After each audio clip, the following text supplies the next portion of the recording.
Good afternoon. Doug Kagan, representing Nebraska Taxpayers for Freedom. Our research shows that Opportunity Scholarships was actually save tax dollars and costs in several places. Monopolistic public schools would lose students, offering relief for variable costs and therefore savings for local resident property taxpayers. School officials then would have more room in their budgets to allocate resources for educating students that remain in those schools. Since these programs launched nationwide in 1997, 10 programs in one study generated cumulative net savings up to $3.4 billion in education costs, growing each year. The Illinois Policy Institute this year related that a $4,000 per child education tax credit will actually save up to $3.48 billion over 10 years. That's in public schools. For an example, in 2014, 9,532 students in Iowa who received these scholarships to enroll in private schools originally came from the public schools.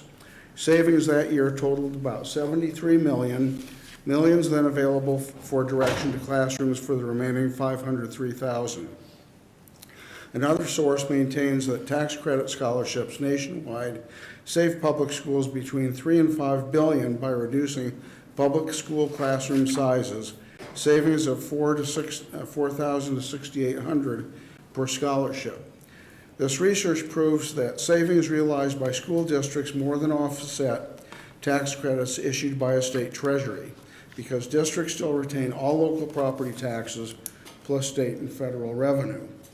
Granted, by issuing this tax credit, the state is foregoing tax revenue it has collected. However, that lost revenue countered by savings realized from transferring students from publicly funded schools to private. The challenge for legislators and fiscal analysts is to determine not only how much revenue will be lost, but also the number of students who actually will transfer. One way to control costs of a scholarship tax credit program is to impose a statewide cap on the total amount of tax credits awarded. Therefore, policymakers know the maximum amount of state revenue lost. In 2015-2016, there existed 20 tax credit scholarships in 17 states educating more than 233,000 students, 75% of them means tested. These programs not only help the most disadvantaged students succeed academically, but save taxpayer money.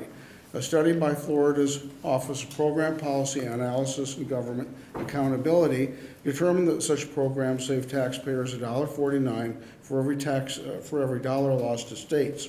Another study from the Heartland Institute found that private school choice programs save taxpayers billions. Savings to public schools represented from $1,650 to $3,000 per scholarship student. And lastly, a 2014 survey by the Friedman Foundation for Educational Choice found that scholarship tax credits were the most preferred form of educational choice among parents. Thank you. Thank you, Mr. Kagan. Any questions from the committee? Senator Breezy. Thank you, Senator Lindstrom. Yes, Thank you for Senator. your testimony here today, Mr. Kagan. You indicated your last sentence there that scholarship tax credits are the most preferred method of school choice as per parents. From a tax saving standpoint, is it also the most What that means is there's different kinds of school choice. There's charter schools, there's vouchers, and they did a survey and found that, you know, if parents given the survey, what would your first choice be? And the first choice was tax credits. My question for you is you're accomplished in tax policy, and scholarship tax credits, they are the most preferred means of achieving tax savings, correct? Yes. Okay, thank you. Thank you. Any other questions? Seeing none, thank you. Okay.